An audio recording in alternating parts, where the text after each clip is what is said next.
சொல்லுவா எங்கள் அம்மா. தங்கச்சி பிறந்தப்ப கூட அப்போ வந்திருந்தான். அக்கா என் பக்கத்துலேயே இருக்கா, என்னை தொட்டுக்கிட்டே இரு, அப்போ தான் எனக்கு வழி தெரியாதுன்னு அம்மா முனகிக்கிட்டே இருக்கிற தங்கமத்தையை பார்த்து அறையை விட்டு நாங்கள்லாம் வெளியே போனபோது கதவருக வந்து திரும்பி பார்த்தபோது அத்தை அம்மாவோட உப்பிய வயிற்ற மெல்ல வருடிக்கிட்டே இருந்தாங்க. ஒன்றும் ஆகாது, பயப்படாத அப்படின்னு சொல்லிக்கிட்டே இருந்தாங்க. அடி அக்கா உனக்கு ஒரு அப்படின்னு அம்மா விம்மி அழ ஆரம்பிச்சா. எனக்கு என்ன ராசாத்தி ஆட்டம், என் வீடெல்லாம் பிள்ளைங்க அப்படின்னு அத்தை சொல்லுவான். ஏகாம்பர மாமாவோட இளைய மனைவிக்கு 7 குழந்தைங்க. இப்படி உடம்பு திறக்காம அப்படின்னு சொல்லி மறுபடியும் அம்மா விசும்ப ஆரம்பிச்சான்.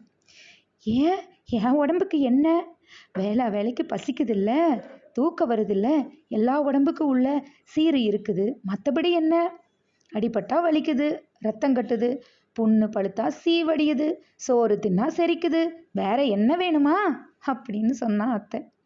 அம்மா அவ கையை பிடிச்சிக்கிட்டு கன்னத்தில் வச்சுக்கிட்டான்.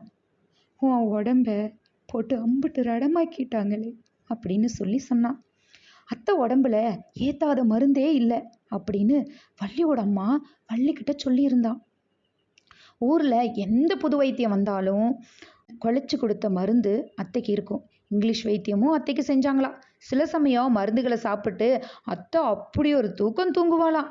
வேப்பிள்ளையும் உடுக்கையுமா அந்த மாதங்களில் பூசைகளையும் கூட செஞ்சாங்களாம். திடீர்னு பயந்தா ஏதாவது மாற்றம் நேரலான்னு சொல்லி அவங்க திட்ட